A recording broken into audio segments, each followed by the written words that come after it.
We're not wearing masks. We're not worried. She was visiting Daytona Beach, where beaches remained open but with masks mandatory. Other visitors chose to play it safe. Staying away from people. Wearing a mask everywhere we go. Avoiding parties. Washing our hands. And the June jobs report indicating the U.S. economy is starting to find its footing again, with the Labor Department reporting non-farm payrolls rising by 4.8 million in June, smashing the expected increase of 2.9 million. The unemployment rate also falling to a crisis low of 11.1%. It was an extraordinary jobs report, as you said. We added nearly 5 million jobs in June. Projections had been that we might add around 3 million, so we did extremely well. And across industrial sectors, for example, we saw really big gains in manufacturing. We saw gains in construction. U.S. Secretary of Labor Eugene Scalia joining Fox News Sunday to discuss the U.S. economy's current standing. And FDA Commissioner Stephen Hahn joining ABC's This Week to discuss the COVID-19 crisis. This is a very rapidly moving epidemic, a rapidly moving pandemic, and any death, any case is tragic. And we want to do everything we can to prevent that. What I would say to the American people is follow the guidance of the CDC, follow the protocols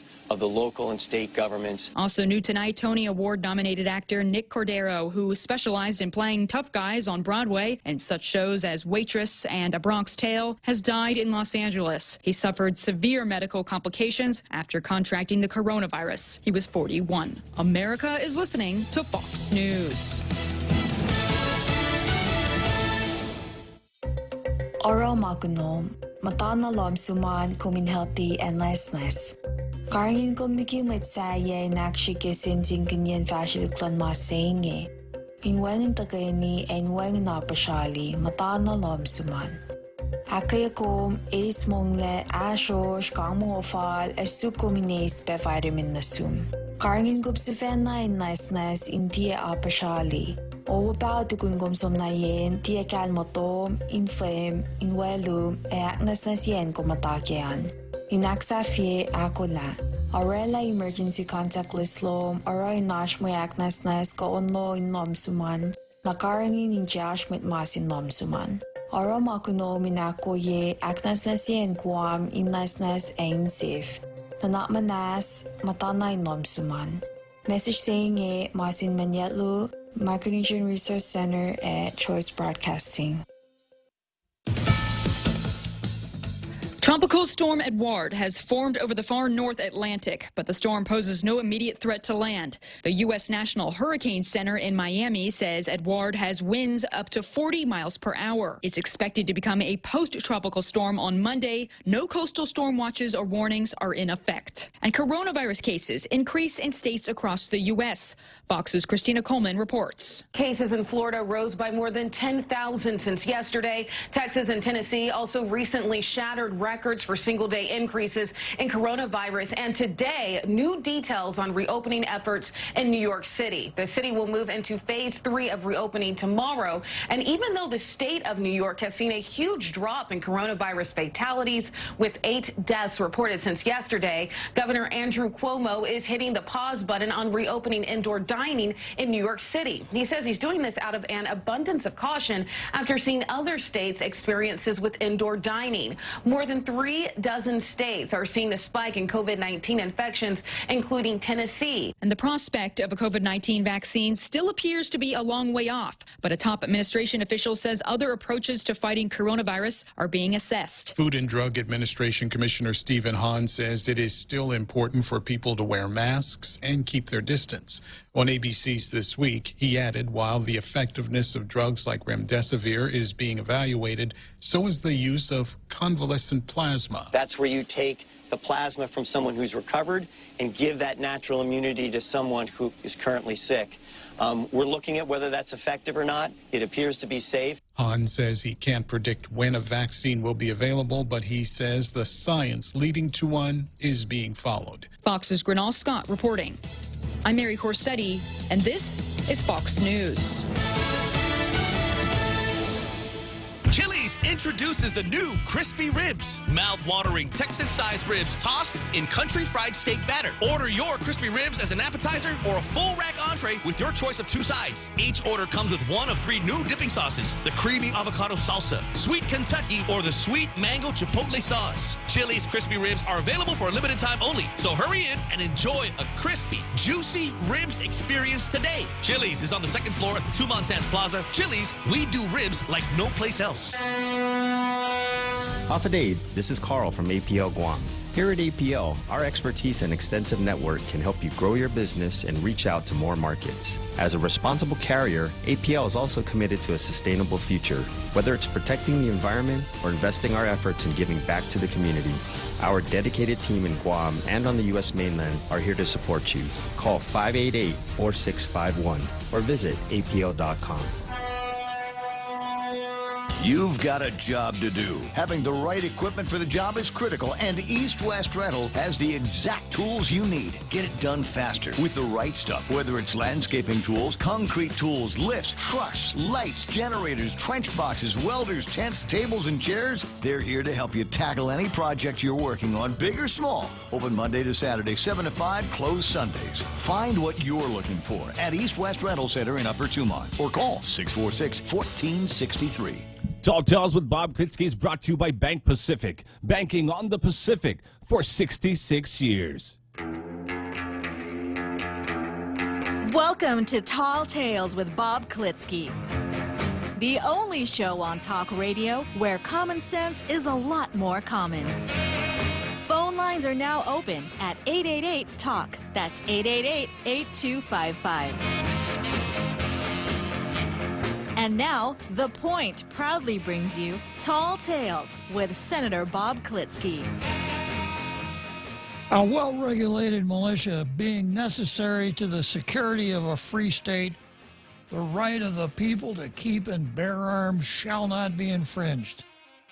Even if the real Joe Cruz and I have not been here for 3 days, we still stand on that same principle. The right to keep and bear arms shall not be infringed. Right, real Joe Cruz? Absolutely, sir, forever and ever. There you go.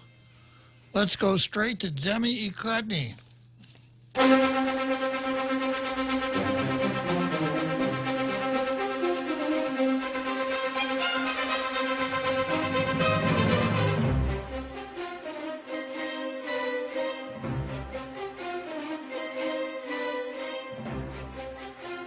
And as is their usual custom, the Daily News is not running a local editorial today. Maybe they were just too caught up with the long 4th of July weekend to have time to write an editorial about Guam. Instead, they've got something about police reform that they've taken from Ben Jealous, Specialty USA Today. So we'll just skip over that and go straight to the real editorial here, which runs, the Post runs a real editorial every day. Not always a Blue Star editorial, but always a real editorial. And for that, we should be thankful. So today, the title of the editorial is "Canceling Island-Wide Election Amid a Pandemic is the Right Thing to Do." And I'm combining that with an item that ordinarily would appear on the card called Moylan versus Underwood. And you'll see how the two are related before I'm finished. As soon as today, senators will have 2 options on how to change the primary election happening next month. In the midst of the Wuhan virus pandemic, unless they decide to change the election law regardless of the political fallout. One bill proposes to cancel a primary election for all races. The second measure would cancel only races where there is no competition within the party. We thank the senators who are being proactive by crafting different versions of a proposed law that takes into account the changing political environment. Election law, political environment, Does that cause your suspicion gland to start to inflame a little bit? And more importantly, the health and well-being of island residents. Senator Joe San Augustine said he's advocating the cancellation of the primary races for positions in which there is no contest. Now, we've had that as part of the law in the past. But like so many other things, it slipped out, and like what I'm going to get into in Moylan versus Underwood, the political parties are always jockeying for an advantage, no matter how slight. In the Democratic race for senator, only 15 senators are running for 15 seats. I suspect that Luis Borja Muñoz saw this as really good news, knowing that she's not going to be unseated in the primary election after a horrible thing happened. Somehow the news got out about her genuine mistake, and over at PNC, they just can't get over that. It's a bigger story than Luis Borja Muñoz's genuine mistake. There are several mayoral slots that don't have competition within the party. We have previously asked senators to consider canceling the primary. We thank senators such as San Augustine who are responsive to the evolving political landscape. But calling for partial elimination of the races, which saves the Election Commission some time and printing costs, and, if we cancel the primary, what about the employees at the Election Commission that won't have anything to do? Will they be laid off? It's a strange thing. We need the same number of people to conduct a general election as we need to conduct business as usual in the month of March. I don't understand how that works. Way to point that out, sir. They must really turn to during election time. Get all the work done that they ordinarily do, plus an election. As of Saturday, we still had 101 active Wuhan virus cases. 3 are hospitalized. Our first Wuhan virus outbreak took only a few travelers from the Philippines to bring it here, so we're not going to let anyone from the Philippines vote. Where's that horn, Real Joe Cruz? You had me surprised, sir. Yeah, that's why you got to have your thumb on that button. Let's try it again, Real Joe Cruz. Our first Wuhan virus outbreak took only a few travelers from the Philippines to bring it here. That's why we're not going to allow anyone from the Philippines to vote. There you got it. Before more Wuhan virus cases arrive in different parts of the world into our small island of about 160,000 people. The proper decision for senators to make is to cancel the primary election next month, opening polling places island-wide so that one of the 2 Democrat Party congressional delegate candidates can move on, and deciding the one Republican candidate for senator who needs to drop out do not at all justify the public health risks. I'm going to stop here. This is, Daily Post, this is not how a democracy works. There is no weighing process in a democracy. You don't say, the issues are such that this year we need to have an election. And then 2 years later say, well, there's nothing really that important going on, so we can save money and just not have an election this year. Elections should be like the bullfights in Spain. Nothing starts on time in Spain except the bullfights. And they start at 4 o'clock in the afternoon. It doesn't matter what else is going on. And our election should be the same way.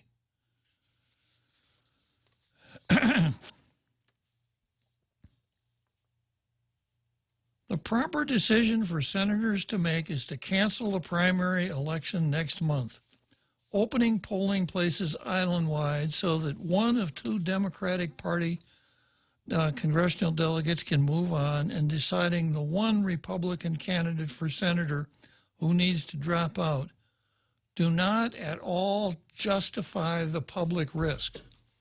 Now, I tend to agree with that statement in the raw, but I vehemently disagree with the idea that whether or not to hold an election, it ever be a weighing process, that you weigh contemporary events and then say, no, we don't need an election this time around. And that's what the Post is advocating. A little insult is added on to what I consider a personal injury, Real Joe Cruz. How dare they? How dare they, sir? Yeah. So they fly in the face of the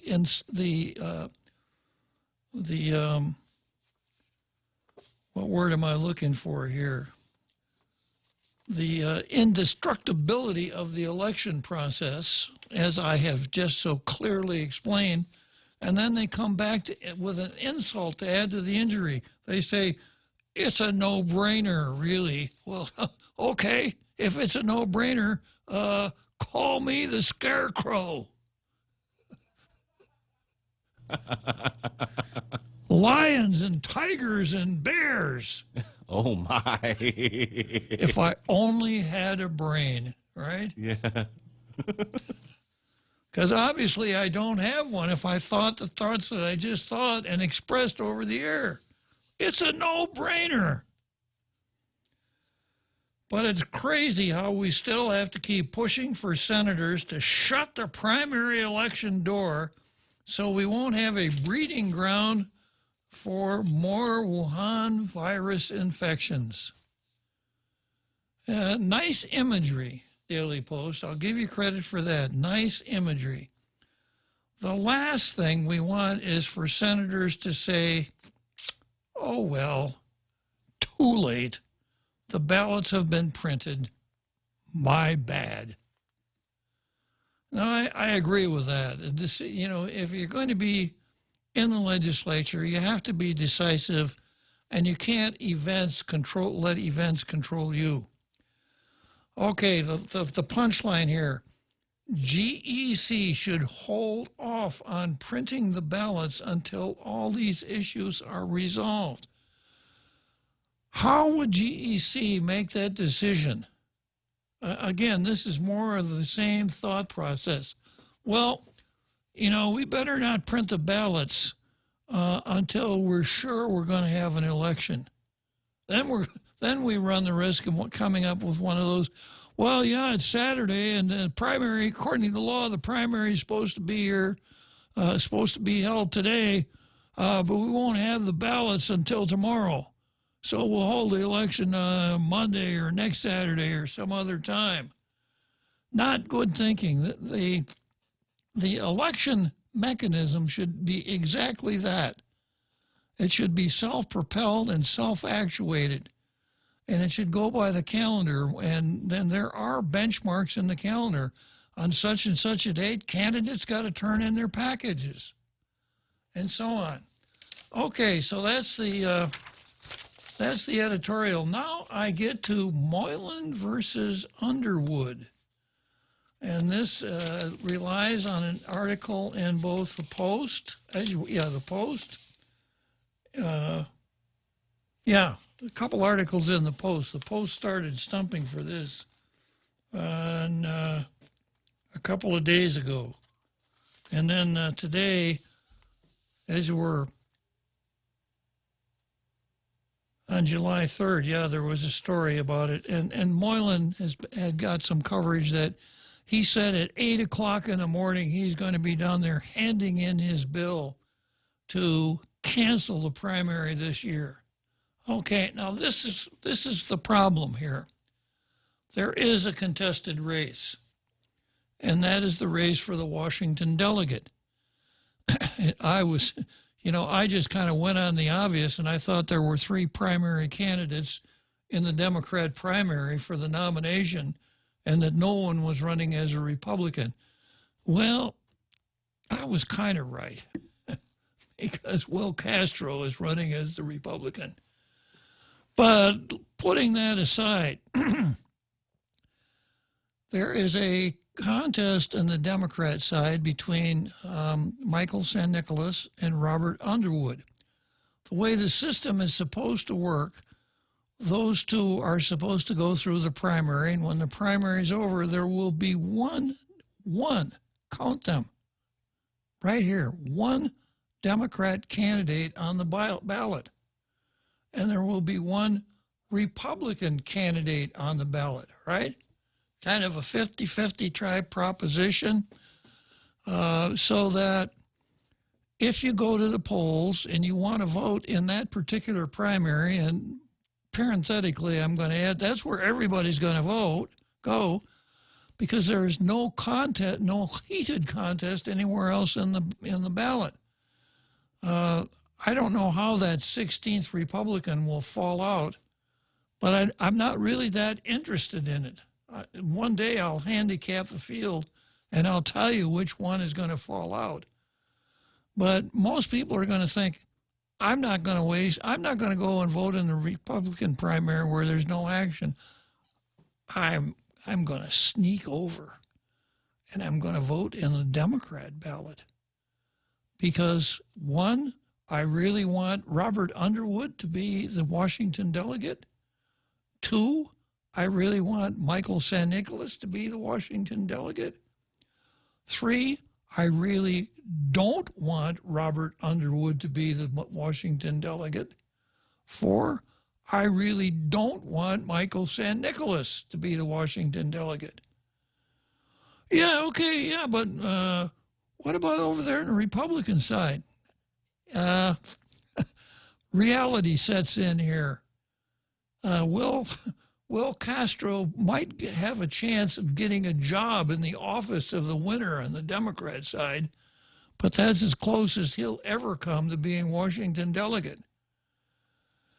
So if we don't have a primary, then it works against either Underwood or San Nicolas, and I haven't analyzed it far enough to figure out which one of the two it hurts. But let's say that Underwood is the favorite, okay? Underwood has been there before. He's tremendous name recognition. He's the kind of the elder statesman of the Democrat Party. So let's say that he's the favorite. So ordinarily, the favorite goes up against a weak Republican candidate. Not too much to talk about there. But let's say that there are 2 candidates on the Democrat side. The Democrat vote will be split. And because the Democrat vote would be split, San Nicolas, as you were, Castro, has a much better chance than he would have if there had been a Democrat Party. That's why I labeled this Moylan versus Underwood. So then I have to sit here and speculate, put on my amateur psychologist hat. Is this all a ruse on James W. Moylan's part to help out his fellow Republican? Is he saying, I'm not going to say that. I'm going to talk about, the Wuhan virus and how much money we're going to save. And maybe I could gaslight the Post into writing a favorable editorial, and maybe I got and then maybe Will Castro could beat Underwood, because he can't beat him unless the field is split.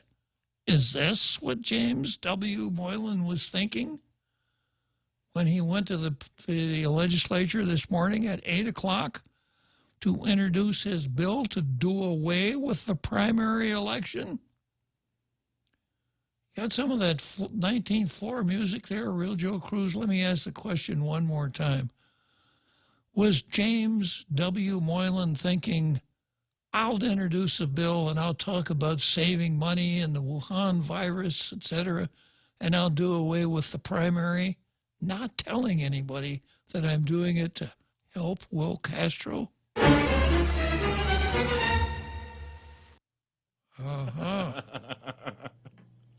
The plot thickens, sir. The plot thickens.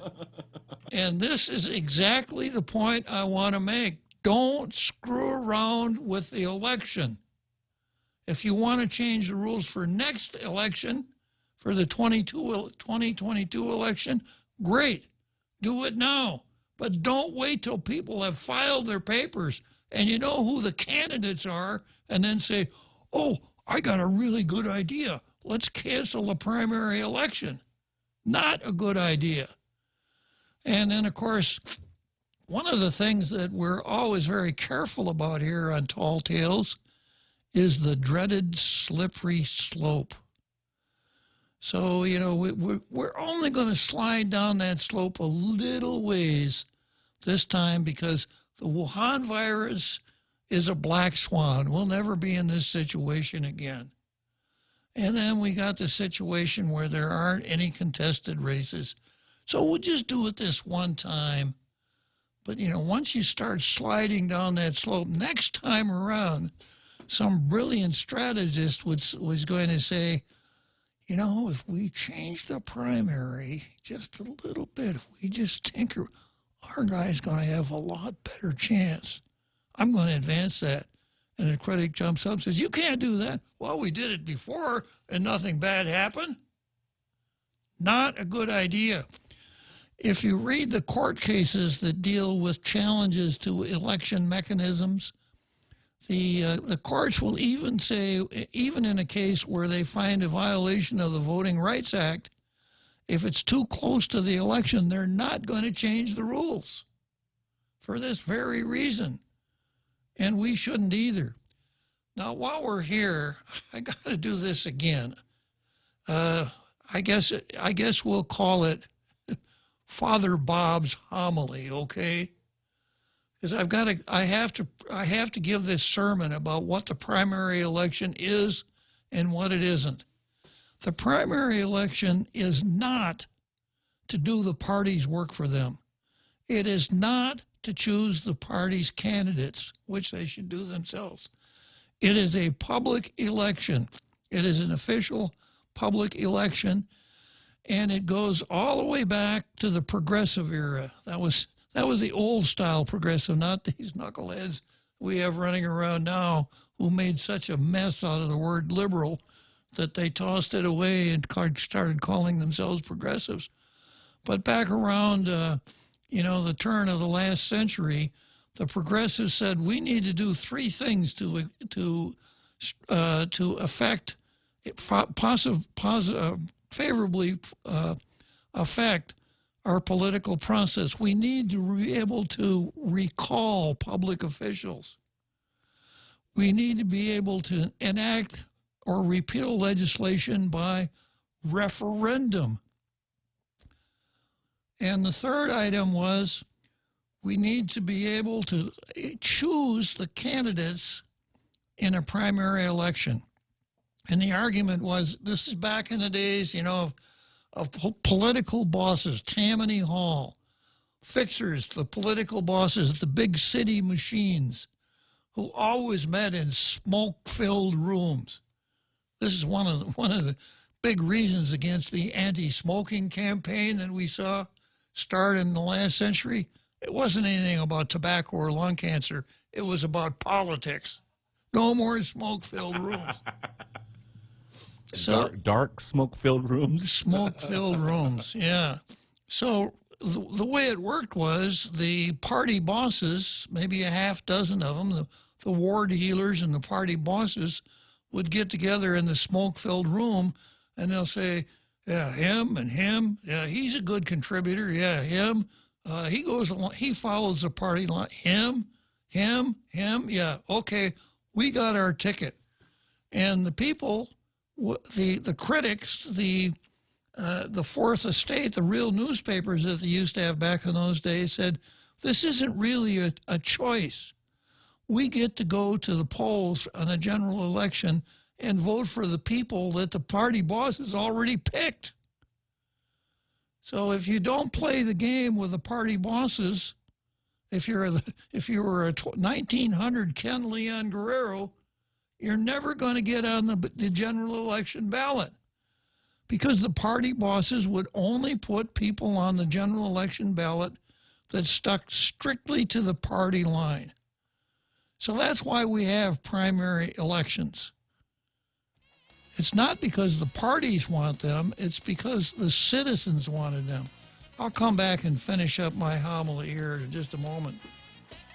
The Extra Point with Jerry Roberts of Guam Training. Hi, I'm Jerry Roberts, and every day on The Ray Gibson Show, I get to comment on the incredibly diverse, fun, challenging, sometimes frustrating, often exciting, but always interesting world of work. I hope you'll be there with us. You can find daily transcripts of The Extra Point at guamtraining.com. Tune in every weekday morning at 7:20 for The Extra Point with Jerry Roberts, brought to you by Guahan Insurance Services and First Hawaiian Bank on 93.3 The Point. Wow, nice smile. So perfect and all. Thanks. I owe it all to Dr. Robert Yang and his Smile Team. They do wonders for a healthy, happy mouth. Got teeth? Don't wait until they hurt. Schedule your routine checkup and cleaning with Dr. Yang and his Smile Team. Suite 119 in the East West Business Center, Upper Tumon. Call 647-8702 or 3. The best thing that happened to teeth since toothpaste. Dr. Yang and his Smile Team. They make smiles happen. Tall Tales with Bob Klitzkie is brought to you by Security Title, providing solutions for complex real estate transactions. Now, more Tall Tales with Bob Klitzkie. Spitting truth like watermelon seeds at a summer picnic. Call now, 888-TALK, 888-8255. So you could see it's not the parties that want the primary election. It's not, well, the parties should choose their own candidates. The parties would be much happier if there were no primary elections, for the reasons that I just mentioned. You younger folks out there in our international radio listening audience don't know this, but we didn't have primaries in Guam elections until 1970. When we elected our first governor, it was so contentious. My sense is it was so contentious that none of the sitting senators wanted to jump into something that might be injurious to its own career. We had 21 senators. We had 3 candidates for governor. We had Manuel Guerrero, we had Ricky Berdallo, and we had Ken Arreola. And the senators were equally divided. There were 7 senators in each of the camps. So up until that time, the parties had conventions, and they chose their candidates in that convention, in their respective conventions. But my suspicion is, and nobody ever told me this, that of course, the Republicans had Carlos Camacho, who was the last appointed governor. He was the obvious choice for the Republican nominee. So the Republicans probably open, fight it out, guys, have fun with that. So my sense is that the 3 groups of 7 all figured, we're just going to kill ourselves. We're going to destroy ourselves if we try to do this in a convention. Let's just have a primary. So that's how we got the primary back in 1970. If we all of a sudden this year said no more primaries, everybody can, no more primaries, parties choose your own candidates, then we would snap back to that old system in a heartbeat, where the big swingers in each of the parties, whoever they might be, would choose the candidates. And if you're Ken Leon Guerrero, you're going to have to run for mayor of Santa Rita, because you wouldn't have a chance in a million of having either of the parties touch you with a 10-foot pole, because you're independent. You're a free thinker. You're not going to go along with the party line just because it's the party line, which means under the old system, you could have never gotten nominated. So this idea of, well, let's just do away with the primary is not a very well thought out idea. Another dimension is this. If you have too large a field, let's say we did away with the primaries and we said anybody who files the papers can go on the general election ballot. That is going to, in my estimation, is going to weaken the quality of the people that we select for the legislature. Because if you're going to vote for 15 people and you got 75 people on the ballot, how do you sort them all out? You don't. So it's kind of like a game of darts on a very large dartboard. Okay, I got the usual suspects on the line here, Real Joe Cruz. I've got our Joe, I've got another Joe, and our Carl. So I'm going to surprise, yeah. So I'm going to start out with another Joe, and then I'll come back to our Carl, and I've still got a little bit more about the primaries. Good afternoon, another Joe. Okay, Bob, I agree with you. There's a lot of they haven't put enough thought into the reasons for getting rid of the primary and the alternatives. That's why it's useful to have the old sages, so to speak, old elephants around. I don't know if you can identify with that, but because of long memories, so to speak. But with this Wuhan coronavirus, everyone's afraid of being exposed. The thing about it is, that's the whole point. We're all afraid, but we need to become expert at functioning regardless of this pandemic, or in spite of this pandemic. And by just hiding out, it's not going to help us to function in the community and society. We have to find a way. And if they aren't expert enough to deal with disinfecting and sanitizing and all the above, social distancing and personal protection equipment, if they're not proficient and expert enough to deal with this during the primary, what makes them think that they're going to be good enough to deal with it in the general? So, in effect, practice makes perfect. Well, and another thing, another Joe, it's their job. You know, we've gone through this worshiping people who had to work when the Wuhan virus, and there was a time when senators were tripping over each other trying to give double pay to people. If you have a job, you do it. Sometimes the conditions are more adverse than other times, but you do it, and you do it in such a manner to reduce the risk for everybody. But go ahead, another Joe. And also, there's the option of absentee ballot. If you have to, you can do it in the hundreds and the thousands. Is that right? Well, I would have to devote another sermon to absentee ballots. To me, the farther we get away from people going to the polls on election day and casting their ballots, the more we're looking for trouble. But at the very least, it's not too much to ask. Are you still there, Bob? I'm here. Okay, it's not too much to ask to allow for people to participate in their government, of the people, for the people, by the people, every 2 years. And all it takes is for people to dust off the rust a little bit, go through the motions, and it's like riding a bike.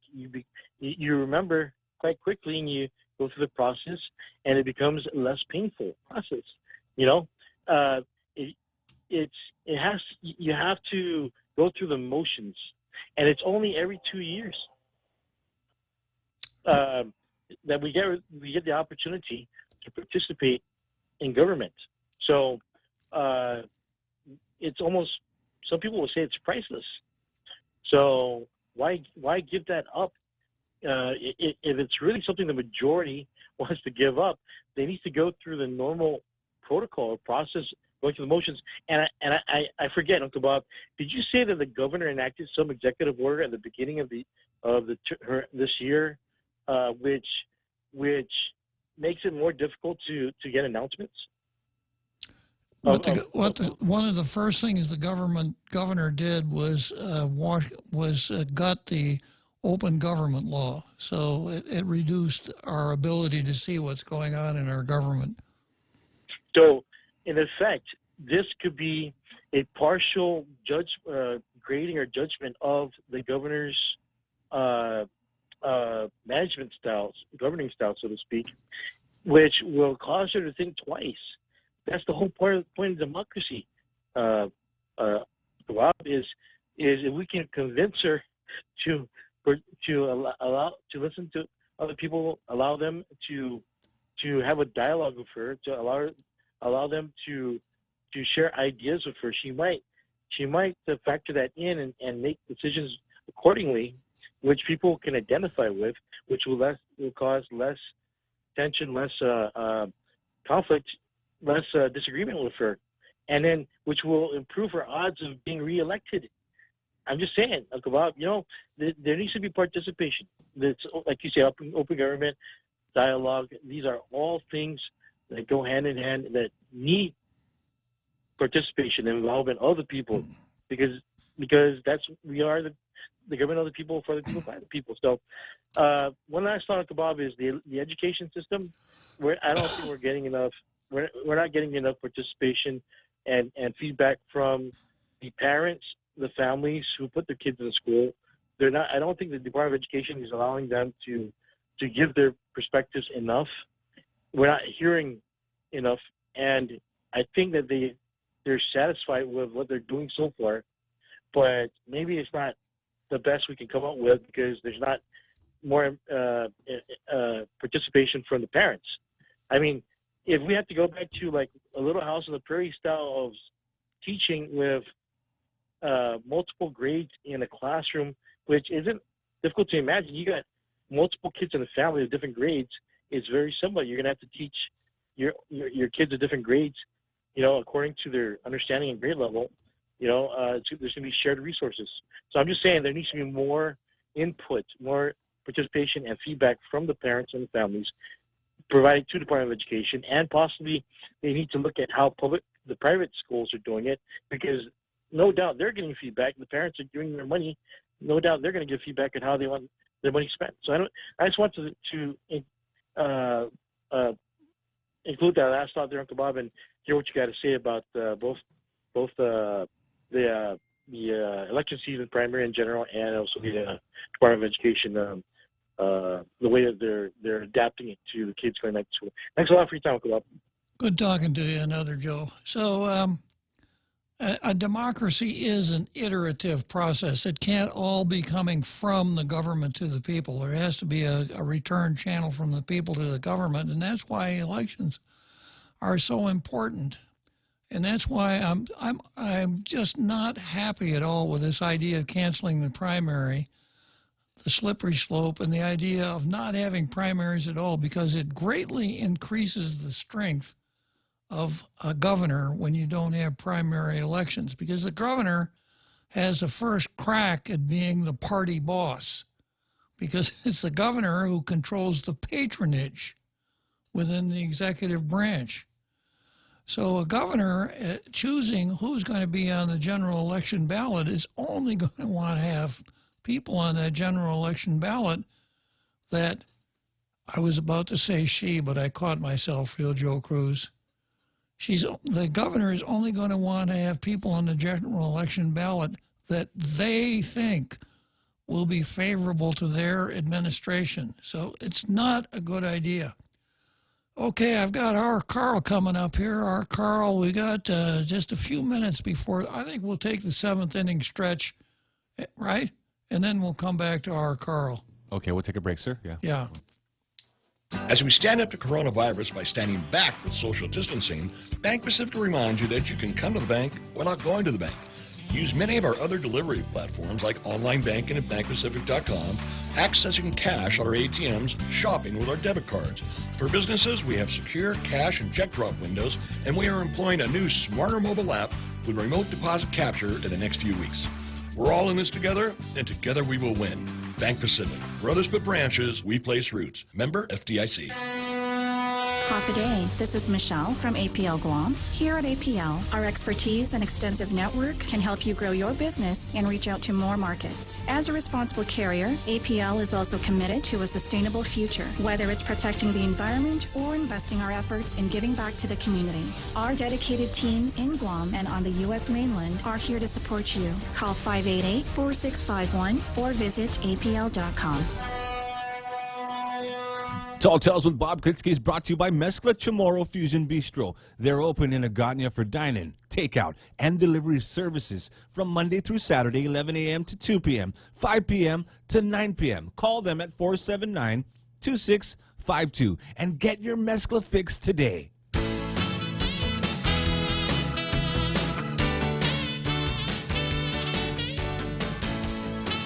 So, not the seventh. I'm a little ahead of myself there, Real Joe Cruz. It's not the seventh inning stretch yet. We haven't even gotten to halftime yet. We've got about 15 minutes to go until halftime. So we'll let our Carl jump on the Ferris wheel for probably his first ride of the day. Good afternoon, our Carl. Hey, good afternoon, Bob. Can you hear me? I can hear you 5 by 5. Okay. You know what? Your comments just illustrate the importance of history. I wish I could quote from Thomas Sowell, but I don't have it in front of me. Thomas Sowell, our favorite economist and social philosopher, who just recently turned 90, and he has a quote that I can paraphrase it roughly. He said, "That's why it's important to study history, because every stupid idea that people come up with and take as a brand new and fascinating idea has been tried somewhere in history and been proven wrong over and over again, repeatedly. And when we don't remember history or get taught a revisionist history, we forget that, and we tend to go down the same paths that have been tried many times before and at a great cost. So, I'm glad that you're able to remember that and remind us that we've been down this pathway before. And there's no use going down it again. It's useless.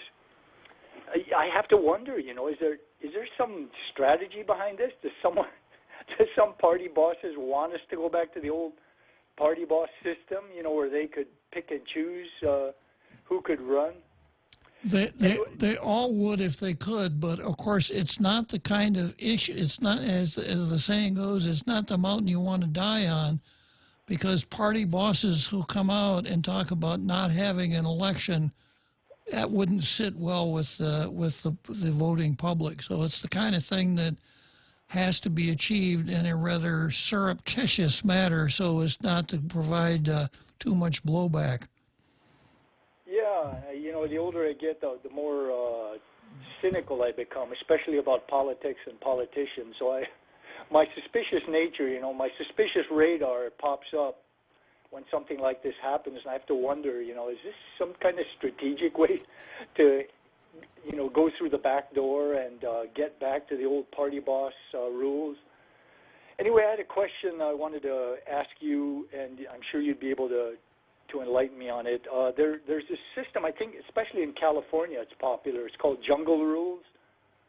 And I vaguely remember a few comments about it. I think it's where basically everyone just piles on during one general election, and come what may, winner take all. And obviously that hasn't turned out too well for California. But can you enlighten me on that? California has.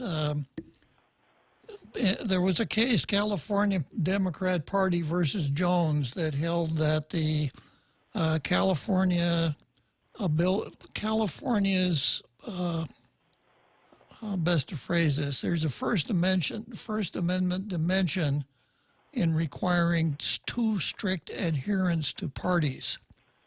So what California came up with is a super open primary. We have an open primary here. The difference between an open primary and a closed primary, which if we want to change it, that's what we probably ought to do.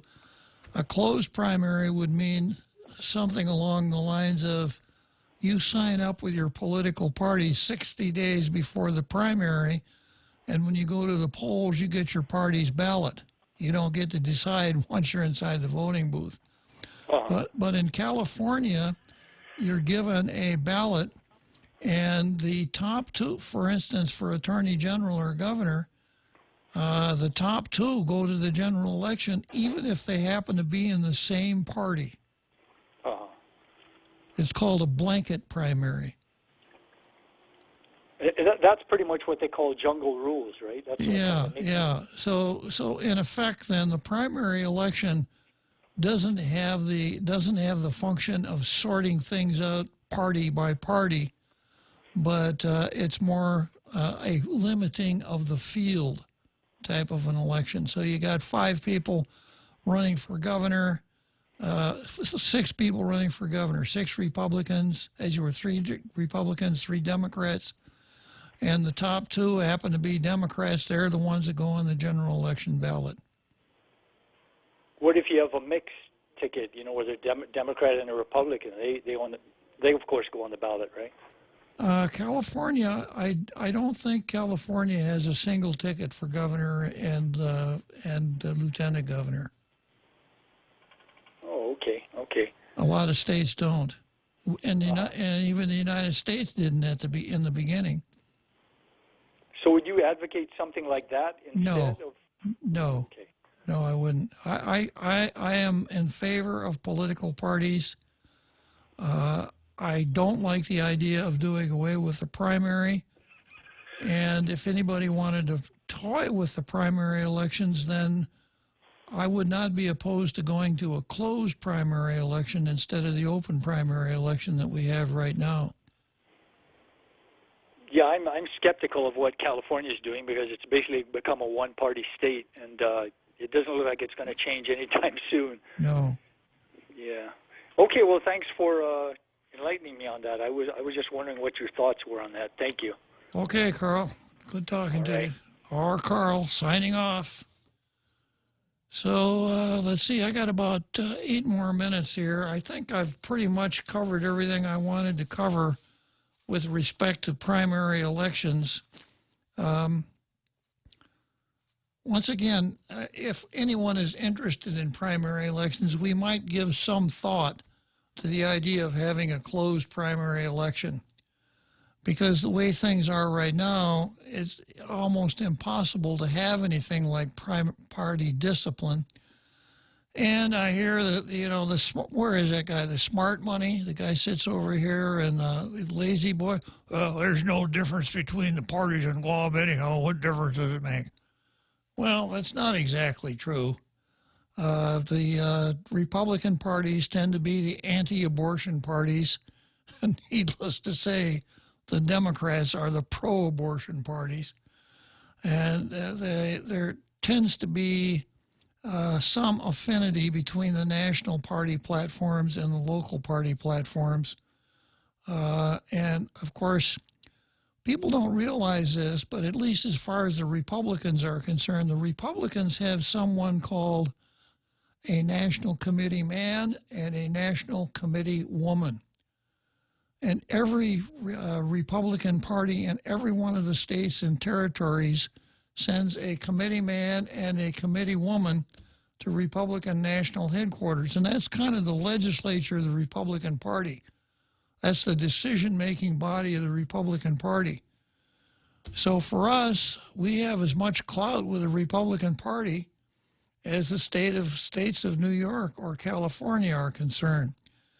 So because of that national committee man status, the Republicans here tend to be shade more towards national Republican politics, and it's the same thing with the Democrats. Now, it's not as apparent here because the numbers are so small. If you have a 15-person legislature with 8 of one and 7 of the others, let's say you have 7 Republicans and 8 Democrats, and one of the Republicans is a liberal Republican, tending to shade more towards the Democrat Party, then that's 1/7 of the vote in the legislature that seems to be off kilter. If you're dealing with a 435-member House of Representatives, it's not quite the same. As far as the Democrats are concerned, you know, in the National Party, there is no such thing. There isn't anything except a far left Democrat left anymore. The blue dog Democrat is an extinct species, and the yellow dog Democrat is an endangered species. You know what a yellow dog Democrat is, Real Joe Cruz? No, sir. A yellow dog Democrat is a fella, usually from Missouri, who'd say, you know, I'd vote for a yellow dog if and he were a Democrat. And historically, the blue dog Democrats were a little bit more conservative, not quite so far on the left, but there are no more blue dog Democrats. And even the yellow dog Democrat is hard to find anymore. So I have to make a decision on the coveted blue star here today.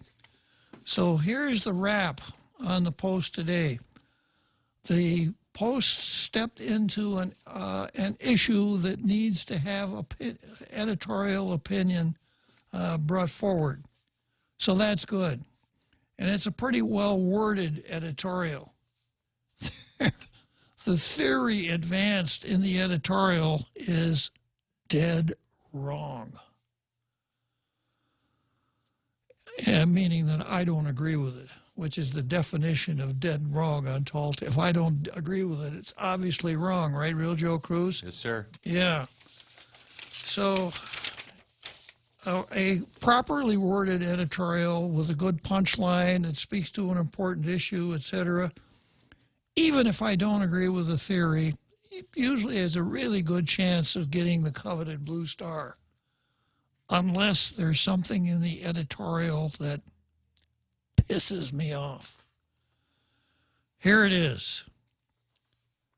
Opening polling places island-wide so that one of 2 Democratic Party congressional delegates can move on, and deciding the one Republican candidate for senator who needs to drop out do not at all justify the public risk. It's a no-brainer. In other words, obviously, I'm not the Tin Man. I'm not the Cowardly Lion. Put 'em up, put 'em up. If I only had a brain. Because it's a no-brainer, really. Yeah. Yeah, so anyone who doesn't agree with it obviously has no brain. So that's enough to cause the Post the coveted blue star. Sometimes it can be one word like they cost the Post a blue star in an editorial. However, I do want to show the folks at the Post, everybody out in our international radio listening audience, how objective, fair-minded, open-minded I am, not thin-skinned, etc. So even though the Post, in a sense, said I have no brain, I'm going to give them the blue star anyhow.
The Point is KUSG, Hagåtña, Guam, 93.3 FM and 104.3 HD3. Too close to home. I'm Mary Corsetti, Fox News. An unguided Katyusha rocket was fired at Baghdad's International Airport tonight, near where American troops and diplomats are housed, just one night after the U.S. military shot one down. According to U.S. officials, while nobody was injured and the damage appears minimal, it marked the 7th rocket attack on the airport in less than a month. The officials told Fox News and accused Iranian-backed militias for the attack. U.S. officials say we have a right to defend ourselves. And then, new reaction pouring in tonight as Army investigators have identified the body of a soldier who vanished more than 2 months ago from a base in Texas. Investigators say remains found last week buried near Fort Hood belonged to 20-year-old specialist Vanessa Guillen, who had been missing since April. She was killed and dismembered by a fellow soldier who took his own life last week. Guillen's family saying they believe she was sexually harassed by the fellow soldier, calling for a congressional investigation. Also happening now, coronavirus cases surging. Texas leaders warn of hospital capacity as they ask for lockdowns. I would tell you a month ago, 1 in 10 people were testing positive. Today it's 1 in 4.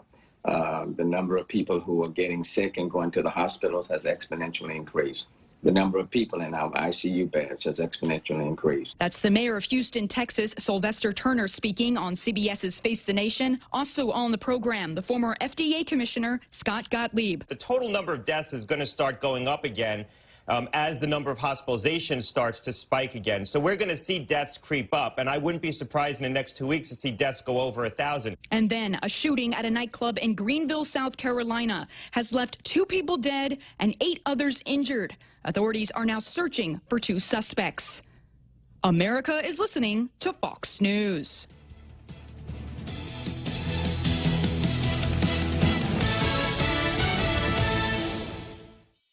There's never been a Matana lom suman kumin healthy and lessness. Karingin kumniki mitsaye nakshike sinjing kinyan fashil klan masenge. Inwang takayani and wang napashali matana lom suman. Akayakom ace mongle ashosh kamofal esukumines be vitamin nasum. Karingin gubsifena in lessness in dia apashali. Overpowered to Gungom Nayen, Tia Calmoto, Infame, Inwelu, Eaknas Nasien Komatakian. Inaksafie Akola. Arela emergency contact list lom, Aroy Nash Moyaknas Nas Koonlo in Lomsuman, Nakarangin in Josh mit Masin Lomsuman. Aro Makuno Minakoye, Aknas Nasien Guam, in Nasnas Ain Safe. Tanakmanas, Matana in Lomsuman. Message saying Masin Manyetlu, Micronesian Research Center at Choice Broadcasting. Well, President Trump will hold an outdoor campaign rally in Portsmouth, New Hampshire next Saturday. The president was narrowly defeated in 2016 in New Hampshire by Democratic nominee Hillary Clinton. Trump campaign officials had pointed to the state as a place where they see a chance to expand the electoral map during the president's re-election efforts. And at the same time, the hunt for the president's financial records is heading to the U.S. Supreme Court. Can Congress and a state grand jury get a hold of President Trump's financial records? The Democratic-controlled House wants the president's tax records. The House Oversight and Reform Committee, they want to know if the president exaggerated his financial holdings before becoming president. Now, the justices will hand down opinions online. Normally, they're read in the courtroom, but because COVID kept the justices away, they met by teleconference. And as we inch closer to these last few cases, many are already speculating, which is common this time of year, about a possible retirement. Fox's David Spunt reporting. Also new tonight, former National Security Advisor John Bolton joins Fox's America's News headquarters with host Eric Shawn to discuss why he's not voting for either major candidate this election. In 2016, I thought it was a binary choice, too, and I bought that logic. I don't buy it anymore. In any case, I live in Maryland, where my vote truly doesn't make any difference. Biden will carry Maryland no matter who John Bolton votes for. Bolton says he can't vote for Biden because the former vice president is not a conservative and can't vote for President Trump because he doesn't reflect his Republican values. Meanwhile, the June jobs report reveals the U.S. economy's current standing. I think it's really important to, again, remember how much better than projected we've done so far. Back in May, it was projected that we would lose 7.5 million jobs. Well, we've now, over the last couple of months, added 7.5 million jobs. U.S. Secretary of Labor Eugene Scalia joining Fox News Sunday. I'm Mary Corsetti, and this is Fox News. Chili's introduces the new crispy ribs. Mouth-watering Texas-sized ribs tossed in country fried steak batter. Order your crispy ribs as an appetizer or a full rack entree with your choice of 2 sides. Each order comes with one of 3 new dipping sauces: the creamy avocado salsa, sweet Kentucky, or the sweet mango chipotle sauce. Chili's crispy ribs are available for a limited time only, so hurry in and enjoy a crispy, juicy ribs experience today. Chili's is on the 2nd floor at the Tumon Sands Plaza. Chili's, we do ribs like no place else. Hofady, this is Kayla from APL Guam. Here at APL, our expertise and extensive network can help you grow your business and reach out to more markets. As a responsible carrier, APL is also committed to a sustainable future, whether it's protecting the environment or investing our efforts in giving back to the community. Our dedicated team in Guam and the U.S. mainland are here to support you. Call 588-4651 or visit apl.com. You've got a job to do. Having the right equipment for the job is critical, and East West Rental has the exact tools you need. Get it done faster with the right stuff, whether it's landscaping tools, concrete tools, lifts, trucks, lights, generators, trench boxes, welders, tents, tables, and chairs. They're here to help you tackle any project you're working on, big or small. Open Monday to Saturday, 7 to 5, closed Sundays. Find what you're looking for at East West Rental Center in Upper Tumon or call 646-1463. Tall Tales with Bob Klitzkie is brought to you by Bank Pacific, banking on the Pacific for 66 years.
So, once again, that big halftime show on Tall Tales that we've all come to know and love so much, the marching bands, the cheerleaders, the drill teams.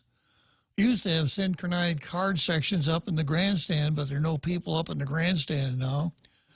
And then, of course, that barrage of cannon fire at the end that everyone likes so much.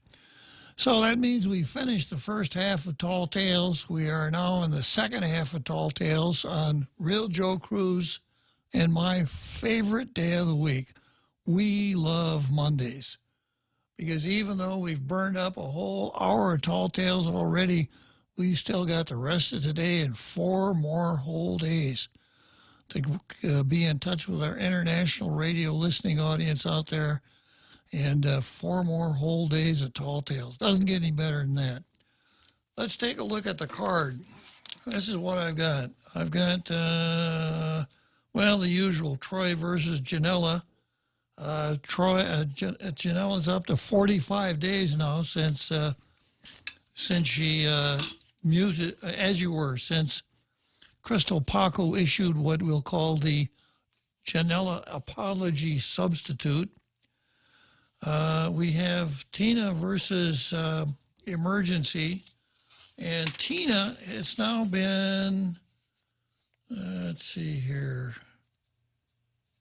22 days since Tina saw an emergency, something that was emergent, affecting the public, danger to the public safety or health. And she has not called the legislature into special session, nor has she waived the public hearing requirement on any bills. So I guess we've been pretty safe for the last 22 days, at least according to Tina. And then we, of course, we have Louise Luis Borra versus unemployment. We had a really good teachable moment last week. The teachable moment dealt with applying for government benefits, and the lesson that Louise taught us so clearly was know what you're doing before you file your papers. And then, of course, we had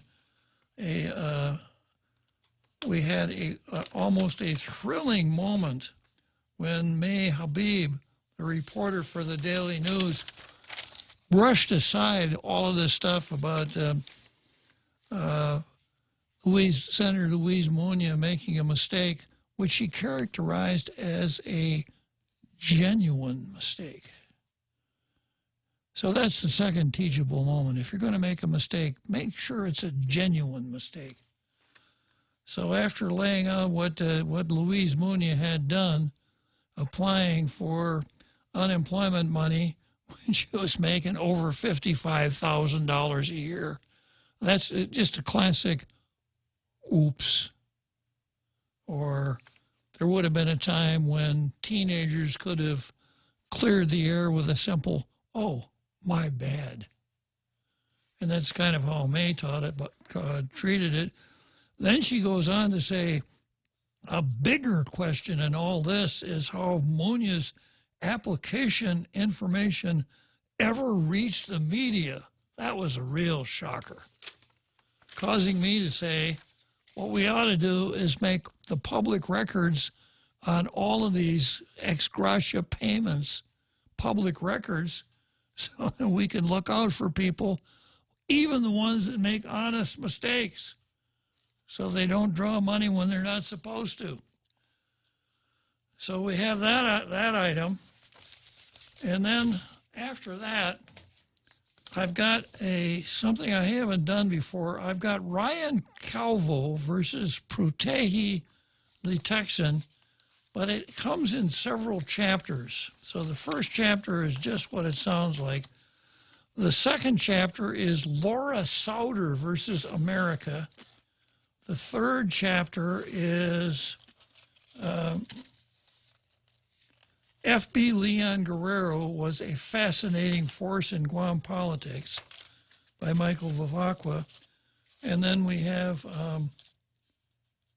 Senator Kelly Marsh, Senator Kelly Marsh Titano versus the USMC. And finally, I might move this one up since the real Joe Cruz is interested in it. Tina Rose Muñoz Barnes versus the Unwoke. And this comes from an article in the Post. Resolution supports statehood for the District of Columbia. So Tina Rose Muñoz Barnes has weighed in on the question of whether or not District of Columbia should become a state. So I suspect that the odds of District of Columbia becoming a state, I suspect that if Jimmy the Greek were still around, he said the odds really fell. It's almost an even money bet now that Tina has let her wishes be known. So starting out here with Ryan Calvo, who is a Republican senatorial candidate, at least until the law is changed. The Republican Party of Guam has issued a statement repudiating a social media post by GOP candidate Ryan Calvo. In a July 4th post on his Facebook page, Calvo wrote, quote, local activist with anti-American sentiments on Guam are homegrown domestic terrorist cells which do not represent peace. Well, that's quite a mouthful. I'll read it again. Local activists with anti-American sentiments on Guam are homegrown domestic terrorist cells which do not represent peace. Well, I've commented a lot on these so-called activist groups, the environmental wackos, the people that made such a fuss about the tree that the Air Force and the UOG had saved. And, when Will Castro's chief of staff blocked the road at Anderson, you remember that, Real Joe Cruz? I do, sir. Ably assisted by a sitting senator at the time. So I have criticized these identity politics groups and their demonstrations without ever condemning them for demonstrating. If you are going to identify, provided they don't block the main gate to Anderson, we do have a part of the First Amendment that talks about right to peaceable assembly. But Ryan Calvo here has engaged in a technique often used by not only politicians, but by lawyers. Exaggeration to prove or to get a point across. Some hyperbole. So instead of saying some of the things that you might hear on Tall Tales, that the advancement of the myth of the myth of decolonization, which is really just a stalking horse for identity politics, he's gone way better than that, and he says these demonstrators are homegrown terrorist cells. So in a sense, I guess it worked because I'm talking about it. I've probably said the name Ryan Calvo 10 times now already. So if you didn't know it before, Ryan, you know now, Ryan Calvo is running for a senator on the Republican side. But to say that a group is a terrorist group, that is a real mouthful. Obviously, the GOP, you know what GOP stands for, Real Joe Cruz? GOP? Uh-huh. Yeah, that's the Republican Party, sir. Grand Old Party. Yeah. The Grand Old Party, yeah. And it's so much easier to spell than Republican. In a response Sunday, the Guam GOP, now on a Sunday, the Guam GOP, remember when I was talking about as far as the party bosses, etc.? Somehow the party bosses got together on Sunday, probably for breakfast at one of the nice restaurants on the island. What are we going to, let's go out on the porch where we could smoke. You can't have a smoke-filled room. It's ruined politics here. What are we going to do with this Calvo here and this talk about terrorists? Well, we got to repudiate it, that's for sure.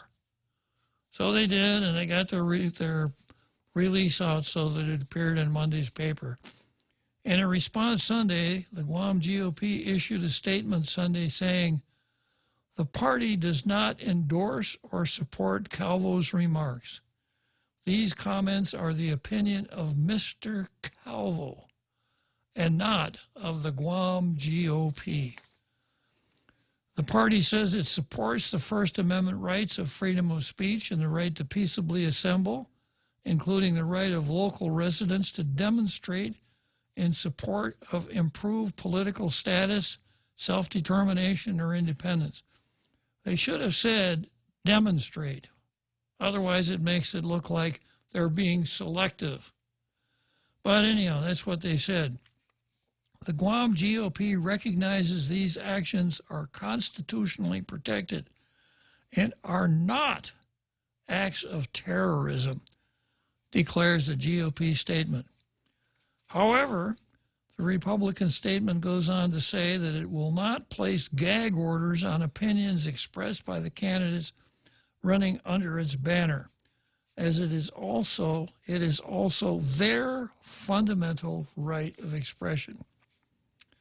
And then there's an actual verbatim statement of the Republican Party here, which is pretty much the same thing as the news release is concerned. So how tolerant can a party be? Let me introduce a new word here into the discussion. Inflammatory. Something that's going to start to burn, create flames. So when Ryan Calvo comes out with a statement like that, that these demonstrators are homegrown terrorist cells, it's inflammatory rhetoric. So does the Republican Party have an unlimited tolerance for inflammatory rhetoric? Would it ever get to the point where the Republican Party would say, this is not what the Republican Party is about? We urge you not to support this person. Now, I'm not familiar with the Republican Party rules. I don't know if they have the ability to expel a person from the party or not. But, of course, when Ryan Calvo said that, the Republican Party had its 2 cents worth to put in. Now, you can imagine how glad the Democrats were to see that, because they can take that and they can use that right on down through the election, that the Republican Party tolerates candidates who will go around calling people terrorists. Okay, the next item here is Laura Souter versus America. Laura Souter writes a column on Sundays for the Post. And the title of her column is Celebrating July 4th as Self-Determination Day. And then she says, there can be no peace or prosperity without justice. And I guess I'm sort of argumentative today, having been stung so badly by the Post. Actually, there can be peace and prosperity without justice. It can happen. You look at some of the oil-rich countries in the Middle East, not fighting with anybody, high standard of living, and not even an inkling of what justice is all about. So this is one of these once again, a hyperbolic statement meant to get the reader's attention. You know, if you're writing a column, if you don't get the reader's attention in the first couple sentences, he's not going to stick with you. So you have to come up with something very dramatic in the beginning just to hold the reader's interest. Something like 2 + 2 = 7. Yeah. Something exciting. Got my attention. Yeah. So she goes on to say, this simple statement really rings true today. You know where she's going with this. As the United States faces massive upheavals in all facets of life in the continent. Now, I think I've explained on more than one occasion that we have neo-Marxist groups like Black Lives Matter, Antifa, etc., causing a great deal of civil unrest, which is at least tolerated by a group known as useful idiots, which I've defined a couple of times, actually aided and abetted by some of the youthful idiots, the Democrat mayors and governors of the states where these things are taking place. Don't try to stop it, they actually encourage it. Think of Seattle with their Chaz, and Minneapolis allowing the rabble to take over the police precinct. So you can see where Laura Souter is going here with this. There can be no peace or prosperity without justice. This simple statement really rings true today as the United States faces massive upheavals in facets of life in the continent. Therefore, there can be no peace or prosperity because all of the neo-Marxist rioting means that there's no justice, other than it means that this neo-Marxist group thriving on identity politics is causing a lot of rioting and arson. Then she goes on to say, I'm going to skip down a little bit. Against this backdrop, Americans geared up to celebrate the 4th of July. To make matters worse, medical experts are predicting that if people don't stay home or practice social distancing and wearing masks, the 40,000 plus cases confirmed in the U.S. could go up to 100,000 daily. Now, then in the third paragraph, she really gets down to business. Here's a really good sentence. Far less visible, but equally brutal. B-R-U-T-A-L. Brutal. That's a tough word, right? To say that a person is nasty, well, that's not so hot. To say that a person is mean, well, you don't want to be around that. But to say that a person is brutal, that's quite a mouthful. Far less visible but equally brutal is the reality that we are reminded about every 4th of July. Now, who do you think the we is, Real Joe Cruz? Me? Our people. It's the painful fact that we on Guam remain a colony. This is as brutal as 100,000 new cases of Wuhan virus every day. It's just as brutal, according to Laura Sauter. While we celebrate the independence of the 13 original American colonies from British rule, how has it come to pass that the colonized celebrate the independence of the colonizer from its own colonized ties, colonial ties, while remaining colonized? I could give you some ideas, Laura, and that is that the colonized, meaning you and Michael Bavacqua and so many of the other people of that ilk, have not taken any steps to decolonize. No, I can hear you, brother. Tomorrow, self-determination. And I've explained this before, but this whole the Commission on Decolonization is a charade, because the real object here is separatism. Laura Sauter is a separatist. Michael Bavacqua is a separatist. They want Guam to separate from the United States and become an independent country. There's no other way for the things that they say they want to happen. I've explained before why statehood is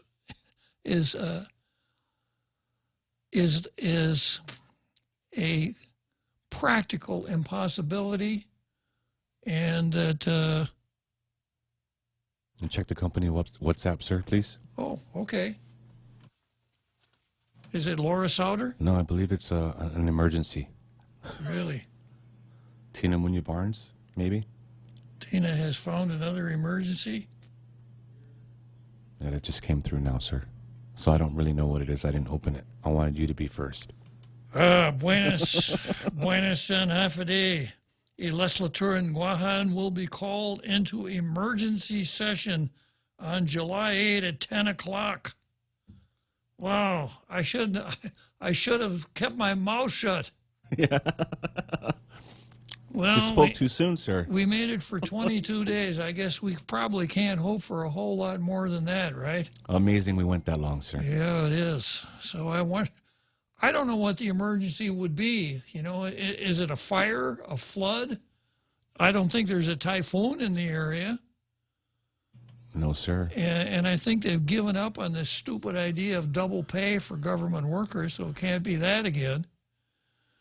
I had a caller on line one. Where'd he go? I just dropped. It was Ken, sir. Ken Leonguero, but I don't know if his phone dropped it or he might call back. Yeah, call back, Ken. I want to talk to you.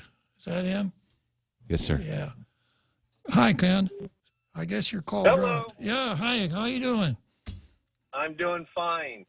They're going to be hearing 374, 375, and 330 on the 8th. Okay, and whose pocket does that put money into? Taxpayers, actually. Really? A rare instance coming out of the 35th Guam legislature, because 374, is the Tina Pedo circus bill to partially close the primary. Okay. Only require Republicans to run in the primary. And we'll give a pass to the Democrats and I think about 17 mayors. All right. But we'll still have to pay the same cost because it's an island-wide election. So there's no savings there. And it doesn't even address the Wuhan concerns of getting more than 25 people in a place. And it ignores the fact that already the Guam Election Commission is having problems getting enough people to staff at normal levels. Where are they going to get people to staff at the paranormal level? But it is Tina's bill, right? 274 is another Tina Pedo creation. So that explains why we have to have an emergency session, and I wouldn't be surprised if we have to waive the public hearing requirement, because it is Tina's bill. Well, you've seen the track record on the 35th, and in the history of the 6 years that I have been dancing intimately with the legislature, up to this point in time, there have only been 3 bills heard without a public hearing, and that was the smash and grab, the massive retroactive pay raises for government officials that was done just in 3 hours from introduction to signing into law. And then there was the giving government and Guam employees who have health care insurance a choice of vendors a year from now. That was a big emergency. And then the 3 bills that would provide double pay for GovGuam workers. That was another really big emergency. Yeah. But I don't think they waived public hearing on those. They did.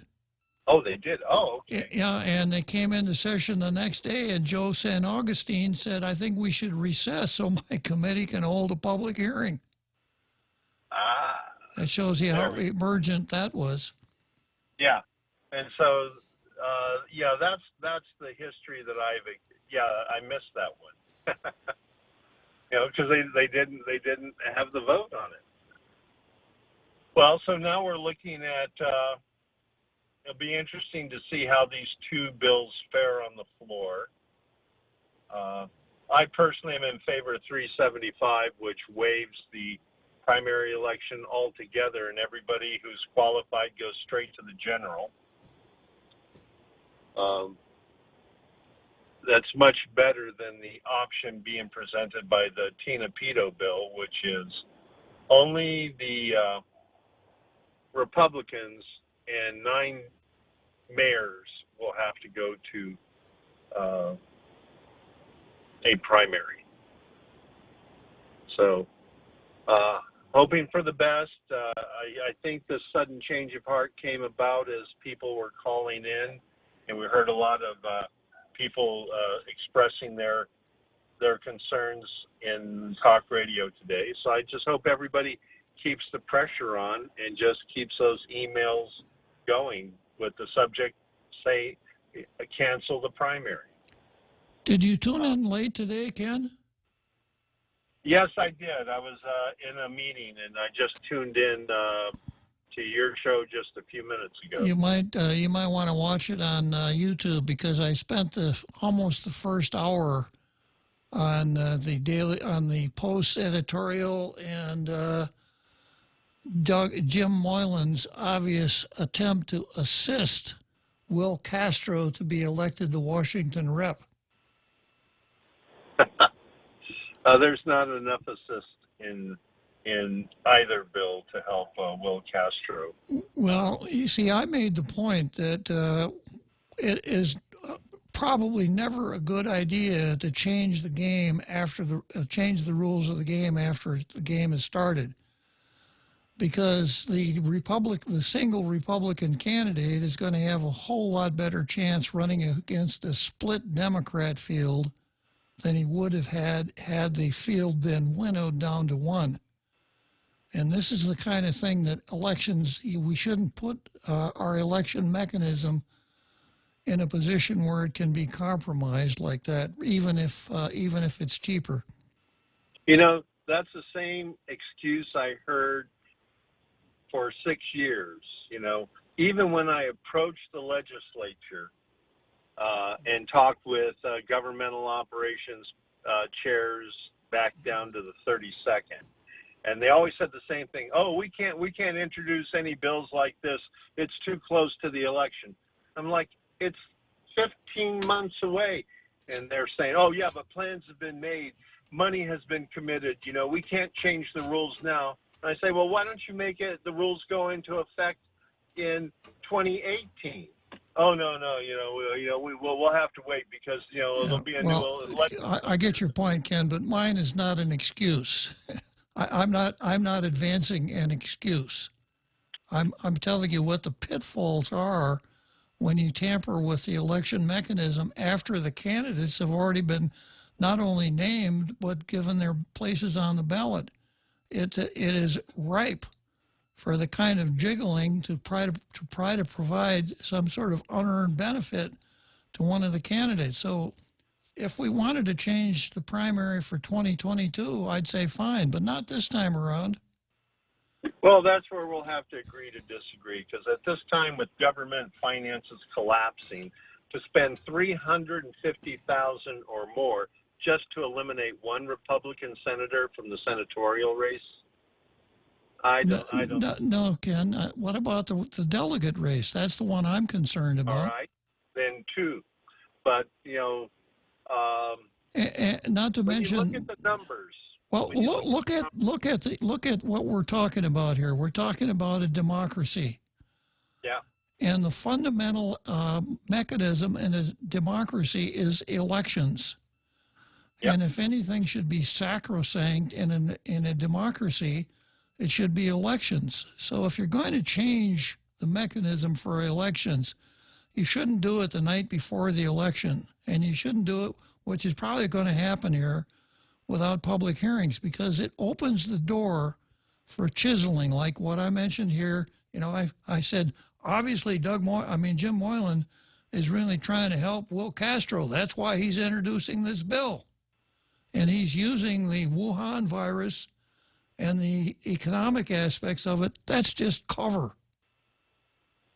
Well, like I said, this will be one of those very rare instances we'll have to agree to disagree on it, because I think there is merit, real merit for the people. Well, I'll tell you what, we don't do the agree to disagree on Tall Tales. We don't give people the benefit of the doubt. So this will just have to be one of those times where I'm right and you're wrong, and I got to take a break. Nice talking to you, Ken. All right. The Extra Point with Jerry Roberts of Guam Training. Hi, I'm Jerry Roberts, and every day on The Ray Gibson Show, I get to comment on the incredibly diverse, fun, challenging, sometimes frustrating, often exciting, but always interesting world of work. I hope you'll be there with us. You can find daily transcripts of The Extra Point at GuamTraining.com. Tune in every weekday morning at 7:20 for The Extra Point with Jerry Roberts, brought to you by Guahan Insurance Services and First Hawaiian Bank on 93.3 The Point. As we stand up to coronavirus by standing back with social distancing, Bank Pacific reminds you that you can come to the bank without going to the bank. Use many of our other delivery platforms like online banking at bankpacific.com, accessing cash at our ATMs, shopping with our debit cards. For businesses, we have secure cash and check drop windows, and we are employing a new smarter mobile app with remote deposit capture in the next few weeks. We're all in this together, and together we will win. Bank Pacific. Where others put branches, we place roots. Member FDIC.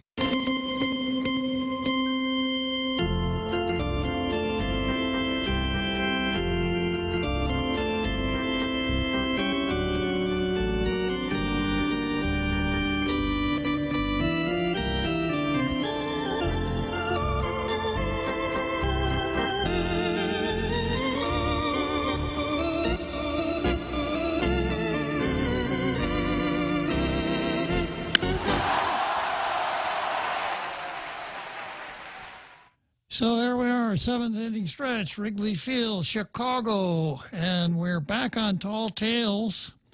And I just underwent a dramatic metamorphosis. As far as the Guam Daily Post was concerned, we did a little a little bit of Wizard of Oz here, because the Guam Daily Post said that anyone who didn't agree with it, it was a no-brainer, basically saying I didn't have a brain. So for that part of the program, I guess I was the scarecrow. But with respect to my little chat with the other governor, Leon Guerrero, I metamorphosized from the scarecrow to the Great Oz. Can you dare question the Great Oz? Yeah. Okay. So let's see. I guess I gotta. Je parle français, right? Oui, sir. Okay. Good afternoon, Frenchie. Yeah, you have to tell the real Joe Cruz that if he wants to wee, he needs to go to the door across the corridor. Thank you, Frenchie. Yeah, his French is not that good. Yeah. It's okay. Mm-hmm. So anyway, we have a lot of very interesting question over the weekend and today. I'm always amazed how little people understand how important voting is, and that any attempt to modify the vote, to modify the dates, is an attempt against democracy. They just don't get it. And I'm very sorry that Ken doesn't understand it either. You know, he looks at it at a financial issue. There shouldn't be any financial issue on the price for democracy, especially it's something that was bought with the blood and guts of several generations. It gets me so upset that people can be so trivial and bring it down to money, especially when people like St. Augustine and everything don't think twice about spending $400,000 to send a bunch of independentistas to Hawaii and stuff like that. So I don't want to hear about the price of the primary as long as our own senator cannot be honest enough and efficient enough with the money of the taxpayers of Guam to do regular business. But when it comes to election, they want to save money suddenly. It's the most hypocritical stance I've ever heard. It's just make my blood boils. It's so upsetting. Those people have no clue what a democracy is. They don't value it. They only want to push their little agendas. That's all what they want. And, as far as the delegate thing, I mean, it stinks to the high heaven that it is obvious that Little Lou and her gang and Mr. Underwood, the godfather of the pro-independence movement, wants to get rid of San Nicolas, and they cannot do it the right way, so they're going to cheat. That's what they want to do. And we know that Little Willie is good friend with the governor, so this was planned long time ago. And again, they are using the pandemic to advance that opportunity that they have to cheat. And that's what they are doing. Nothing happened in a vacuum, and this is exactly why the governor has been pushing back the reopening of the island economically, because they want to use it as a political tool, just like the DNC is using it in the U.S. against the Trump administration. Those people are pathetic. They're really bad. And then, of course, you have the GOP. So then I don't know if you saw this article or if you put it on your cards, but you had, what's his name? I guess he's a Calvo, who made a little over-the-top statement regarding the pro-independence people. And the GOP took a knee again and say, "Oh, we don't endorse at all that view," and blah blah blah, and those people are a bunch of rhinos, and I'm very sorry that Moylan is part of them, but Tello, Ada, all those people, they are afraid of standing up to those people. What's wrong with them? They have no cojones. They are emasculated. Well, in Tello's case, that makes sense. But, you know, you can try as much as you want to make friends with those people. They are not going to vote for you. So put it in your mind, they are not going to vote for you. So they are against everything you stand. And, you know, why do you want to cuddle them? It's beyond any logic, but this is what they do. It's like the GOP in the U.S. before Trump took over. They are not willing to fight the good fight. They are not willing to stand up for principles, and that's a major issue. So we had a lot of things happening during the weekend that were very sad. I don't know what your take on that is, but that got me going. Yeah, well, that's why I'm talking about Brian Calvo. Actually, that incident controlled this whole card, and I'm on chapter 2 of it right now, Frenchie. So, yeah. So I'm sorry, I was feeding the dog, so I missed that. Yeah, this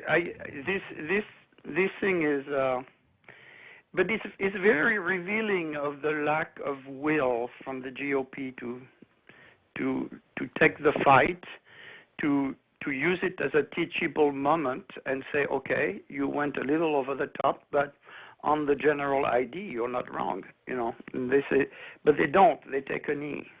Yeah, good point, Frenchie. Yeah. Sorry if I'm a little hot under the collar today.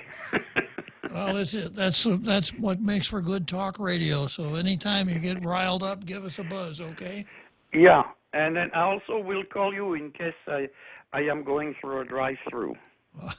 That's very important. Yeah, that's the because it sounds like Jack just want to go to KFC, and there are a lot of very good drive-through around the island. So I don't know why KFC all the time. I think we could maybe work that up into some kind of a promo.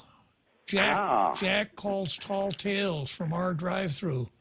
Yeah, that would be a very excellent promo. Yeah. We might want to talk to him about that. Yep. All right. Well, you know, I don't know Jack, so anyhow, have a great week, and I'm looking forward to listen to all your comments. Thank you, Frankie. Good talking to you. Wow, already, huh? Time sure flies when you're having fun.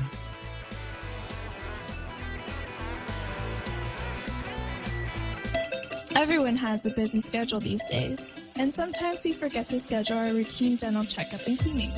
Don't neglect your dental health. Schedule one today with Dr. Robert Yang and his Smile Team, conveniently located at the East West Business Center on Marine Drive, Upper Tumon. Call us today at 647-8702 or 3. Again, that's 647-8702 or 647-8703. We make smiles happen. Mezcla Chamorro Fusion Bistro in Hagåtña is taking your local favorite dishes and serve them with extra flair. Mezcla is ready to serve you and your family for your dine-in experience and takeout services. To ensure everyone's safety and comfort, Team Mezcla has taken further steps in maintaining a clean and sanitized area for you and your family while dining in. For more information, please call 479-2652 or 479-2653. Mezcla Chamorro Fusion Bistro, a true taste of Guam. Tall Tales with Bob Klitzkie is brought to you by Bank Pacific, banking on the Pacific for 66 years.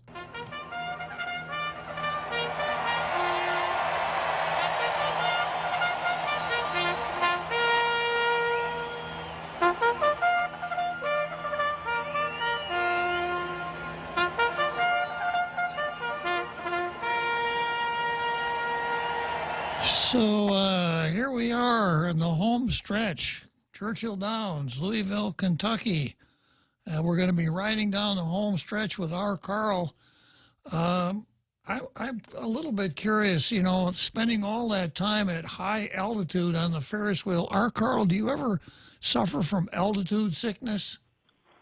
Yeah, I have a fear of heights, but for some reason when I go on the Tall Tales Ferris wheel, it goes away. Oh, that's good. Yeah. Yeah, I just wanted to weigh in on this Ryan Calvo issue. I saw that last night because he's a Facebook friend of mine. He may have cast his net a little bit wide, but the core message, he's absolutely on point. And I'll tell you why I believe that. Last night, I coincidentally happened to be driving to the local supermarket, and Jim Bohannon had a guest on. It was a retired professor, John Ellis, who had written a book called The Breakdown of Higher Education. And I sat for almost an hour listening to that interview because it was so fascinating. What drive-through were you in, Carl? No, this isn't Jack you're talking to. Oh, my bad. Excuse me. Yeah, I'm the supermarket parking lot guy. Jack is the drive-through guy. That's right. You're right. But he really said some amazing things, because I'm always trying to figure out how did we get to this crazy point. And one key point he made is that there are two unfortunate things that happen, sort of breaks of bad luck. Either one of them, which if didn't happen, we wouldn't be where we're at. One of them was the boomer generation. You know, at 45 to 50, the soldiers came back and started in the business of making babies and, you know, building families. So by the 60s, of course, I think it was in the 30s, the Frankfurt School people started to infiltrate our academic system, starting at Columbia, and started to fan out and spread their ideas. And by the radical 60s, you had a crop of people who had been radicalized. And what happened is that this boom, the boomer generation, this explosion of kids reached college, and the number of students jumped from about 5 million to 9 million, almost doubled during that period from 65 to 75, those radical years.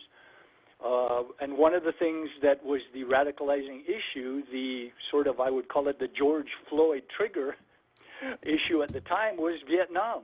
And there was a tremendous amount of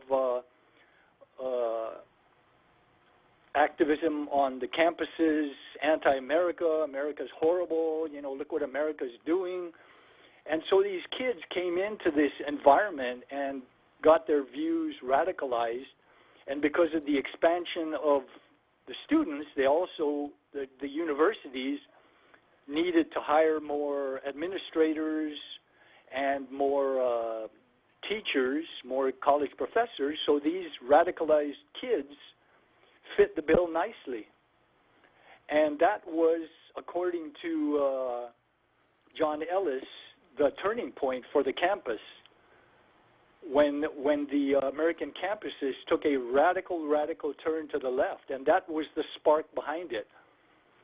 So that was a big piece of the puzzle that John Ellis fit in for me. I could never understand how did we get to this crazy, insane point. And of course, those ideas have been spread in the humanities and the social sciences, so-called the soft sciences, and they've been implanted in kids that went out into education and into various other fields, the arts, and you know, it's all over the place now. Those ideas have spread geometrically across America, and we see the product of that today. And it's come to Guam. Now, to say that, you know, everyone in all these groups is, you know, a radical or a Marxist, that's a little bit much, but the core leadership, there's no doubt. There is no doubt. It's no accident that that Black Lives Matter, which is a Marxist-led organization, the 3 female founders openly have admitted early on, and now they're admitting it again. They are Marxist. If you look at their agenda on their website, they're for destruction of the family, they're for destruction of the capitalist system, they're for dismantling of the legal system, the cops, defund the police. All these things fit snugly hand in glove with the Marxist agenda, which they seek the destruction of Western societies, Western governments, and then rebuilding from the rubble social justice utopias. So that's my comment about that. I think Ryan maybe have chosen his words a little more carefully, but his core message was absolutely on point. He was not off. The core leadership of the movement, the separatist movement, is hardcore left. And ironically, when the Africans went through the same thing, the decolonization movement, the same thing happened. These people went back to Western universities, became radicalized with Marxist ideas, brought them back to African countries, and when they were decolonized and so-called they separated, they went independent. Most of them swung hard left. They became socialist, and that's why. But anyway, Bob, thank you for allowing me to weigh in. That's just something I wanted to bring up. Coincidentally, I saw it last night. Well, you're right on point, Carl, and I can identify with everything you've said. I've done a little reading about the Frankfurt School and cultural Marxism and how during the 60s, the three most popular people were Marx, Mao, and Marcuse. Herbert Marcuse was one of the Frankfurt School guys that was very active during the 60s and kind of one of the gurus of the radical movement at the time. So when the interesting thing is, as people see all this happening, and they aren't even as curious as you are. They aren't saying to themselves, how did this happen? How did we get to the point where police are going to let rioters and arsonists take over cities? It's just kind of like, well, I guess that's the way it is. Well, it all goes back to the universities, and I'll just tie this up with a comment about one of my other favorite authors, David Horowitz, who I've mentioned, is what they call a red diaper baby. He was born to two card-carrying communist parents, and the first few decades of his life, he was a open and avowed Marxist. And then he broke off, and he began to write and to speak, trying to slow down or stop the movement that he had been supporting for so long. He's written 4 books about this, what's going on the campuses, including one of them, Indoctrination U, and one is the one-party classroom. I have one of them, the professors, the 101 most dangerous academics in America, and it has numerous leftist luminaries such as Bill Ayers, Noam Chomsky, Ward Churchill, Angela Davis, Michael Eric Dyson, Tom Hayden. This is a very real phenomenon that is going on, and some people are missing it, but it is very, very real, and we can see the fruit of it fanning out across America today. The seeds have been planted over many decades, and it's bearing a bumper crop right now. True enough, Carl. Bob, thank you for allowing me to chime in. Okay, good. All good points, Carl. Thank you very much. I hope you enjoyed your seating arrangement on the Ferris wheel. Oh, it's fantastic. And Jimmy wasn't there to avoid me like the last time. He really hurt my feelings. I was offended. Yeah, well, Jimmy is Jimmy. Thanks for calling, Carl. Okay, so another exciting episode of Tall Tales. We'll be back again tomorrow with more Tall Tales. We'll see you then.